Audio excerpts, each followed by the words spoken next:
Hello guys, this is Mubashar और मैं आप सभी का स्वागत करता हूं ब्रेन मास्टर स्टडी प्लेटफॉर्म पे। मैथ्स की सीरीज को कंटिन्यू करते हुए आज हम लोग एवरेज का लास्ट पार्ट कवर करेंगे, जिसमें हम लोग कुछ और कॉन्सेप्चुअल बेस्ड क्वेश्चन सॉल्व करेंगे। तो चलिए शुरू करते हैं। सबसे पहला क्वेश्चन है, the average of 5 consecutive numbers is x। If the next 2 numbers are added, what will be the next average, what will be the new average. ये क्वेश्चन कह रहा है कि 5 कंसेक्यूटिव नंबर्स का कंसेक्यूटिव नंबर क्रमागत संख्याएं, 5 क्रमागत संख्याओं का औसत क्या है, आपका x है। तो मान लीजिए कोई सी 5, 1 2 3 4 5, ये 5 क्रमागत संख्याएं हमने मान ली। इसका एवरेज क्या है, x है, x है एवरेज, है ना। और एवरेज हमने लास्ट वीडियो में देखा था कि एवरेज कौन सा बीच वाला टर्म एवरेज होता है, तो बीच में हमने लिख दिया x को। अब ये कह रहा है if the next 2 numbers are added, इसमें 2 नंबर और ऐड कर दिए गए, 2 कॉन्सेक्यूटिव नंबर और ऐड कर दिए। तो 2 कौन से हो जाएंगे, ये आगे हमने बढ़ा दिए, 2 और ऐड कर दिए।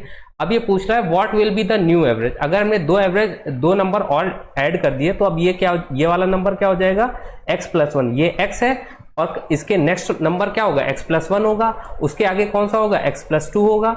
उसके आगे x+3, x+4। ये इतना लिखने की जरूरत नहीं है, बस ये 2 लिखेंगे, आपका आंसर आ जाएगा। अब आपको क्या करना है, अब नया एवरेज निकालना है। नया एवरेज कैसे होता है, नया एवरेज कौन सा होता है, मिडिल टर्म होता है। तो मिडिल टर्म अब इसमें कौन सा हो जाएगा, अब ये x नहीं रहेगा, 3 इधर से हटा दिए, ये 3 इधर से हटा दिए, तो मिडिल टर्म ये हो गया ना, ये अब मिडिल टर्म हो गया, बीच का टर्म हो गया मिडिल टर्म। तो यही हो जाएगा आपका एवरेज। तो एवरेज आ जाएगा आपका यहां से, एवरेज क्या हो जाएगा, x+1। ठीक है, इस तरीके से आप ये क्वेश्चन सॉल्व कर सकते हैं। नेक्स्ट है आपका the average of 7 consecutive odd numbers. अब ऑड नंबर्स की बात कर रही है, क्रमागत विषम संख्याओं की बात हो रही है। 7 consecutive ऑड नंबर्स का एवरेज क्या है, 15 है, 15 है। तो लिख लें, एवरेज है 15, तो एवरेज को हमने 20 में लिख दिया। और 7 है, 7 कॉन्सेक्यूटिव, 3 इधर होंगे, 3 इधर होंगे, ऐसे ही तो होंगे साथ भाई। एवरेज क्या होता है, मिडिल टर्म होता है। तो हमने, और टोटल टर्म्स कितने हैं, 7 है, तो 3 इधर होंगे, 3 इधर हमने मान लिया, 3 इधर मान लिए। ठीक है, तो पूछा है so what will be the largest number इनमें। तो इसमें से सबसे बड़ी संख्या कौन सी होगी। तो इसमें से, इस सीरीज में सबसे बड़ी संख्या कौन सी होगी, ये लास्ट वाली होगी ना। लास्ट में सबसे बड़ा डिजिट आएगा आपका। तो आप लास्ट में देखिए, सबसे लास्ट वाला नंबर कौन सा होगा, ये ऑड नंबर है। तो 15 के बाद नेक्स्ट ऑड नंबर क्या होता है, 17 होता है। इसके बाद नेक्स्ट क्या होता है, 19 होता है। इसके बाद नेक्स्ट क्या होता है, 21 होता है। तो सबसे बड़ी संख्या आ गई आपकी 21। तो आंसर इसका हो जाएगा 21। इसको एक तरीके से और सॉल्व कर सकते हैं, एक शॉर्ट ट्रिक इसको सॉल्व करने की है। ये दिया है द एवरेज ऑफ 7, एवरेज जितना हो वो आपको लिखना है, और जितने नंबर का एवरेज है, 7 नंबरों का एवरेज दिया है, उससे एक बार माइनस कर दीजिए और इससे एक बार प्लस उसमें एक बार प्लस कर दिए। तो 15 - 7 ये कितना हो जाएगा, 8। 15 + 8 कितना हो जाएगा, 22। ठीक है, अब इन दोनों के बीच ही ये सारी संख्याएं होंगी, इन दोनों के बीच, मतलब 8 के बाद ये सारी संख्याएं होंगी, और 8 और 22 से पहले ये सारे नंबर्स आपके आ जाएंगे। यानी कि 8 के बाद ऑड नंबर कौन सा है, 9 आता है, 8 के बाद ही तो आता है। तो ये सीरीज आ गई आपकी। अगर सबसे छोटा नंबर पूछा जाए तो कौन सा हो जाएगा, 9। और सबसे बड़ा पूछा जाए इसी तरीके से, 9 के बाद 10, 11, 12, 13, 14, 15, 17, 19, 21। तो सबसे बड़ी अगर हमें निकालनी हो तो 21 में से 1 माइनस कर देंगे, वो सबसे बड़ी वाली हो जाएगी 21, और 8 से 8 जोड़ देंगे 9, तो ये हो जाएगी सबसे छोटी और ये हो जाएगी सबसे बड़ी। तो इस तरीके से हम डायरेक्टली भी इसको सॉल्व कर सकते हैं। ठीक है, नेक्स्ट हम देखें, नेक्स्ट क्वेश्चन क्या कह रहा है, एमएस धोनी ने किसी 4 इनिंग्स में कितने रन स्कोर किए, 44। एक इनिंग में 44 रन बनाए, एक इनिंग में 45, एक इनिंग में 47, एक इनिंग में 48 रन बनाए। ठीक है, तो वो कह रहा है कि then how many runs did he score in 5th inning to get the average of 50। तो 5वीं इनिंग में वो कितने रन बनाए कि उसका एवरेज जो है वो 50 हो जाए। पहले मैच में उसने 44 रन बनाए, दूसरे मैच में 45 रन बनाए, तीसरे मैच में 47 रन बनाए, और चौथे मैच में उसने 48 रन बनाए। और कह रहा है कि 5वें मैच में वो कितने रन बनाए कि उसका एवरेज कितना हो जाए, 50 हो जाए, उसका एवरेज हो जाए 50। तो एवरेज 50 करने के लिए क्या करना होगा, हमको इन सबों को 50 करना होगा भाई। अगर सब 50-50 हो जाएंगे, पांचों में अगर 50-50 उसके रन होते तो उसका एवरेज भी 50 होता है। तो इसमें इसने 50 में से कितने कम रन बनाए, 6 कम रन बनाए, तो इसमें अगर हम +6 कर देंगे तो ये 50 हो जाएगा, ठीक है ना। इसी तरीके से इसमें कितने हम प्लस करें 50 हो जाएगा, इसमें हम 5 प्लस करें तो ये 50 हो जाएगा, इसमें कितने प्लस करें 47 में 3 जोड़ेंगे तभी तो 50 होगा, और 48 में कितने जोड़े 2 जोड़े तब 50 होगा। तो इतने कम उसने रन बनाए हैं, पिछली इनिंग्स में इतने रन कम बनाए, टोटल इतने रन उसने कम बनाए हैं, ठीक है। तो कितने हो गए 6, इसको ऐड कर लिए 6 + 5 + 3 + 2, तो कितना हो गया 6 5 11 11 3 14 14 और 2 16, तो 16 रन उसने कम बनाए थे, एवरेज अपना 50 का। तो इसमें 16 रन और ऐड कर दिए, लास्ट वाली इनिंग में 16 रन और ऐड कर दिए, तो ये आ जाएगा 66, तो ये आ गया 66। तो 5वीं इनिंग में उसको 66 रन बनाने होंगे, तब उसका एवरेज क्या हो जाएगा, पांचों इनिंग का 50 हो जाएगा। तो आंसर इसका आ जाएगा 66, ठीक है। नेक्स्ट क्वेश्चन हम देखें।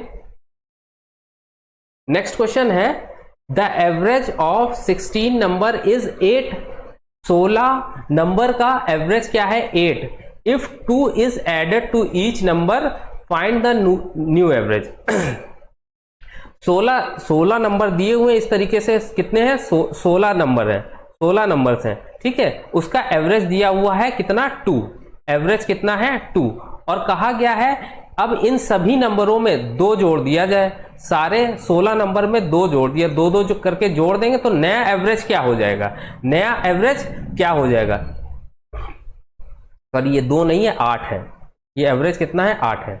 16 नंबरों का एवरेज क्या दिया हुआ है 8 दिया हुआ है, ये 8 दिया हुआ है, और कहा है 2 अगर सब में ऐड करें, सारे नंबरों में 2 ऐड कर दिया जाए तो एवरेज, नया एवरेज क्या हो जाएगा। तो जितना सभी नंबरों में ऐड किया जाए, या कहा जाए सब्ट्रैक्ट करना है, घटाना है, या कहा जाए मल्टीप्लाई करना है, या कहा जाए डिवाइड करना है, तो वही चीज हमें एवरेज के साथ भी करनी है। तो एवरेज के साथ, एवरेज कितना है 8 है, और जोड़ा कितना गया है 2, नंबरों में कितना जोड़ा गया 2, तो हम एवरेज में भी 2 जोड़ देंगे, तो ये कितना होगा 8 + 2 10 हो जाएगा, यही हो जाएगा नया एवरेज, यही हो जाएगा आपका आंसर, ठीक है। जो भी मैथमेटिकल ऑपरेशन आपसे नंबरों के साथ किया गया हो वही आपको एवरेज के साथ भी करना है। अगर नंबरों को कुछ जोड़ा गया, नंबरों में कुछ जोड़ा गया है तो उतना ही आपको एवरेज में जोड़ना है, अगर नंबरों में कुछ सब्ट्रैक्ट किया गया है तो उतना ही एवरेज में आपको सब्ट्रैक्ट करना है, अगर कुछ मल्टीप्लाई किया गया है नंबरों में तो उतना मल्टीप्लाई कर दीजिए, आंसर आ जाएगा। अगर डिवाइड किया है तो उतना आप डिवाइड कर दीजिए, ठीक है। इस तरीके से आपका आंसर इजिली आ जाएगा। नेक्स्ट क्वेश्चन हम देखें। नेक्स्ट क्वेश्चन है the average of 50, the average marks of 50 students is 40।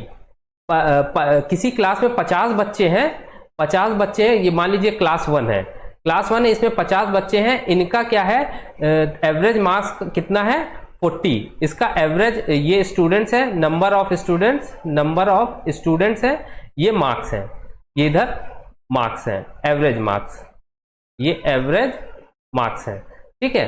तो 50 बच्चों का एवरेज मार्क्स कितना है 40, और दूसरे क्लास में दिया हुआ and the average marks of 100 student of other class is 50। दूसरे क्लास के 100 बच्चों का एवरेज कितना है 50 है, ठीक है। तो find the average of marks by mixing all the student together. अब इन सारे बच्चों के मार्क्स अगर जोड़ दिए जाएं तो नया एवरेज क्या हो जाएगा। अभी एवरेज, एक क्लास का एवरेज कितना था 40, दूसरे क्लास का एवरेज कितना था 50। अब कहा गया है अगर ये दोनों एवरेज जोड़ दिए जाएं, मार्क्स जोड़ दिए जाएं तो नया एवरेज कितना हो जाएगा, ठीक है। तो ऐसे क्वेश्चन को निकालने के लिए सबसे पहले हमें क्या टोटल निकालना होगा। तो टोटल क्या, एवरेज का क्या फॉर्मूला होता है, एवरेज इक्वल टू टोटल कहें या सम कहें अपॉन नंबर ऑफ टर्म्स, ये होता है ना। तो अगर टोटल की बात करें तो टोटल क्या हो जाएगा average into number of terms, ठीक है ना। तो टोटल निकालने के लिए हमें क्या करना होगा 50 और 40, नंबर ऑफ टर्म्स कितने हैं 50 है यहाँ पे, और टोटल मार्क्स कितने हैं आपके 40 हैं, एवरेज कितना है 40 और टोटल टर्म्स हैं 50। तो टोटल मार्क्स निकालने के लिए क्या करना होगा 50 इंटू 40, ये कितना हो जाएगा, ये 2000 हो जाएगा, क्लास वन के टोटल मार्क्स आ गए आपके 2000, तो 50 बच्चे टोटल मार्क्स कितने लाए हैं 2000। इसी तरीके क्लास 2 में टोटल मार्क्स कितने हो जाएंगे, ये हो जाएगा 100 इंटू 50, यानी कि ये कितना हो जाएगा 5000। तो दोनों क्लास के मिला के टोटल मार्क्स कितने हो गए, टोटल मार्क्स हो गए, इन दोनों को जोड़ रहे 5000 प्लस 2000, ये कितना हो जाएगा, ये 7000। तो टोटल मार्क्स आ गए हमारे 7000। टोटल मार्क्स कितने आ गए 7000। अब क्या कहे, find the average marks of mixing. अब दोनों का एवरेज निकालना, दोनों क्लास मिला के एवरेज निकाल। तो एवरेज का क्या फॉर्मूला होता है, एवरेज का फॉर्मूला होता है total upon number of terms. तो टोटल यहां कितना आ गया 7000 आया है, और टोटल नंबर ऑफ टर्म्स मतलब यहाँ पे स्टूडेंट से है, टर्म्स का मतलब यहाँ पे टोटल स्टूडेंट। तो टोटल स्टूडेंट कितने 50 प्लस 100 यानी कि 150। टोटल स्टूडेंट कितने हो गए 150 हो गए। ठीक है, तो इसको हम लोग सॉल्व कर लेंगे। इसको आप 5 से काट लिए, 5 3 जा, और ये हो जाएगा 140, 140 अपॉन 3, ये आ जाएगा आपका 46.6। तो नया एवरेज आ जाएगा, ये आ गया आपका नया एवरेज, यही होगा आपका आंसर। नया एवरेज आ गया 46.6। ठीक है, तो इस तरीके के क्वेश्चन को कुछ हम ऐसे सॉल्व करेंगे। ठीक है, नेक्स्ट देखिए, नेक्स्ट क्वेश्चन क्या कह रहा है, the average marks of 60 student. इसी तरीके से जो पिछला क्वेश्चन है उसी पे बेस ये भी है उसी तरीके का क्वेश्चन। इसमें क्या कहा गया है, the average marks of 60 students is 80। Average marks of 60 student, ये है स्टूडेंट, और यहां पे हम लिख ले रहे हैं एवरेज। 60 स्टूडेंट का एवरेज कितना है 80। क्लास में मान लीजिए 60 स्टूडेंट हैं, उनका एवरेज कितना है 80 है। ठीक है, if the average marks of 45 students, इनमें से जो 60 स्टूडेंट हैं इनमें से 45 स्टूडेंट का एवरेज कितना है 75। ठीक है, तो बचे कितने student 15 student. Find the average marks of 15 student. इसका एवरेज जो बचे हुए 15 बच्चे हैं उनका एवरेज आपको निकालना है। ठीक है, क्वेश्चन ये है कि किसी क्लास में 60 बच्चे हैं, 60 बच्चों का एवरेज कितना है, एवरेज मार्क्स है 80, उनमें से 45 बच्चे ऐसे हैं जिनका एवरेज है आपका 75। तो बचे हुए 15 बच्चों का एवरेज कितना हो जाएगा। तो ऐसे में क्या करना है, हमको सबसे पहले निकालना होगा टोटल। टोटल कैसे निकालते हैं, दोनों को मल्टीप्लाई करते हैं। तो ये 60 इंटू 80 कितना हो जाएगा 4800, और 45 इंटू 45 इनका टोटल कितना हो जाएगा 45 इंटू 75, ये हो जाएगा 5, और ये हो जाएगा 733, ये हो जाएगा 3375। ठीक है, अब इतने तो कितने मार्क्स बच गए टोटल मार्क्स से। इतने 60 बच्चों के मार्क्स थे 4800, और 45 बच्चों के मार्क्स आए हैं, टोटल मार्क्स आए हैं 3375। तो बचे हुए 15 बच्चों के मार्क्स कितने होंगे, 15 बच्चों के टोटल मार्क्स कितने हो, टोटल इतने हैं 45 का माइनस कर दीजिए तो 15 के निकल आएंगे। फिर माइनस कर दें कितना हो जाएगा, ये हो जाएगा 5, ये हो जाएगा 2, ये हो जाएगा 4, ये हो जाएगा 1। तो 15 बच्चों के मार्क्स, 15 बच्चों के टोटल मार्क्स कितने आ जाएंगे 1425, 1425। तो अब 15 बच्चों का एवरेज क्या हो जाएगा, एवरेज का क्या फॉर्मूला होता है, total upon number of terms. Terms यहां का क्या मतलब है, नंबर ऑफ स्टूडेंट। तो टोटल कितने हैं 1425, और कितने स्टूडेंट है 15 बच्चों का निकालना है, तो अपॉन 15, ये हो जाएगा 15 9, और ये हो जाएगा 5। तो आंसर आ जाएगा 95, आंसर आ जाएगा। तो 15 बच्चों का एवरेज कितना हो जाएगा 95 हो जाएगा, यही होगा आपका आंसर, यही पूछा गया है। ठीक है, नेक्स्ट क्वेश्चन देखिए हम। नेक्स्ट क्वेश्चन क्या है, the average expenditure of first 5 month of a person is 120 rupees. कोई आदमी है, उसके 5 महीनों का जो खर्चा है, ठीक है, औसत खर्च है 5 महीनों का, औसत एवरेज एक्सपेंडिचर, औसत खर्च कितना है 120 है। ठीक है, और अगले 7 महीनों का औसत खर्च उसका कितना है 130 रुपए है। पहले 5 महीनों का खर्चा कितना है, औसत खर्चा है 120, और लास्ट के 7 महीनों का औसत खर्चा है 130 रुपए। If his annual saving is साल भर की उसकी सेविंग्स कितनी है बच हुई 290। व्हाट, तो पूछा गया है what is the monthly income, उसकी मंथली इनकम क्या होगी, उसकी मंथली इनकम क्या होगी। तो अगर एवरेज उसका 5 महीने का 120 है तो 5 महीनों का उसका एक्सपेंडिचर कितना हो गया, खर्चा, एक्सपेंडिचर 5 महीनों का एक्सपेंडिचर कितना होता है। फॉर्मूला क्या है आपका, टोटल निकालने का। ये टोटल निकालने का क्या फॉर्मूला रहता है, भाई टोटली हमें निकालना है, टोटल उसका एक्सपेंडिचर 5 महीनों का कितना है। तो एवरेज कितना है 120, average into number of terms, number of terms की जगह पे यहाँ पे क्या होगा मंथ, तो 120 इंटू 5 ये कितना हो जाएगा आपका 600, 120 इंटू 5 600। तो टोटल एक्सपेंडिचर उसका 5 महीने का निकल के आ गया 600। इसी तरीके से टोटल उसका एक्सपेंडिचर बचे हुए 7 महीनों का कितना हो जाएगा भाई, एवरेज है आपका 130 इंटू नंबर ऑफ टर्म्स की जगह पे यहाँ पे हम लोग क्या रखेंगे मंथ्स। तो 7 महीनों की बात हो रही, तो ये कितना आ जाएगा 019 910।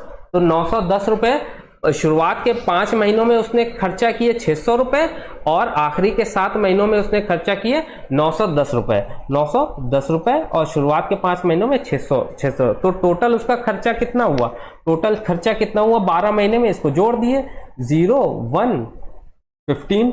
तो टोटल एक्सपेंडिचर उसका, एक्सपेंडिचर कितना हुआ, खर्चा इतना हुआ और दिया हुआ है सेविंग्स उसकी बचत कितनी दी हुई है 290।